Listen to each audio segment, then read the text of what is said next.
Nakareza neza kuri The Only TV. Uyu munsi tukaba tugiye kubereka imashini ya automatique nkuko twaza tubabwira ko buri mashini yose dukoze ya automatique tuzajya tuyibamurikira kugira ngo namwe mubashe gukora ubumenyi cyangwa se mubashe kugira icyo mwigiraho. Twakoze imashini y'1200 ya automatique byose bikaba bikora, ikaba ifite icyo bita timer, ikaba ifite n'iyo bita turning, ikaba ifite amatara, ikaba ifite ventilateur, byose tukaba bikubiyemo byose. Murakoze kandi turabashimira mwebwe mwese mwabashije gukurikirana channel yacu ya The Only TV.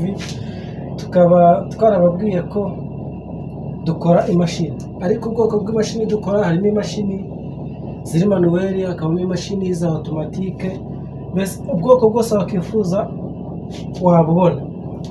Ariko hari ubwoko bumwe bwa analogue busa nkaho bwavuye ku isoko, bwakoreshaga amatara ya gakondo.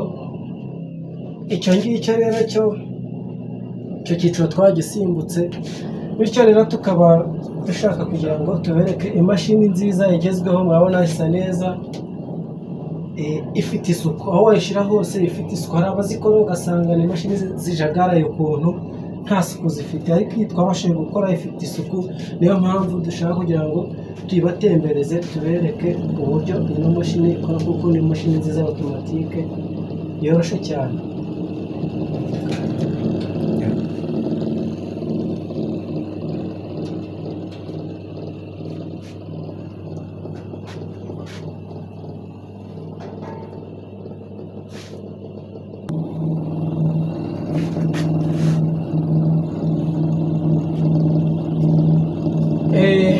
Bityo rero wowe warukurikiye The Only TV, turagusaba gukora subscribe cyangwa se sabone.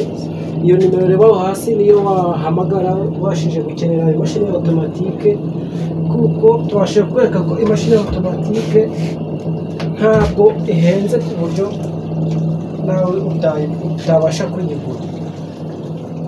Bityo rero ubwo wabasha gukora subscribe cyangwa se sabone, tukajya dushaho amavideo n'ibindi biganiro byose ukabasha kubikurikirana byoroshye. Nkuko murambibabwira, ukeneye amagi yo kurariza cyangwa se ukeneye ibikoresho byo gukora imashini cyangwa se ukeneye imashini yo kurarira amagi, waduhamagara kuri nimero ureba ngaho kuri screen yawe.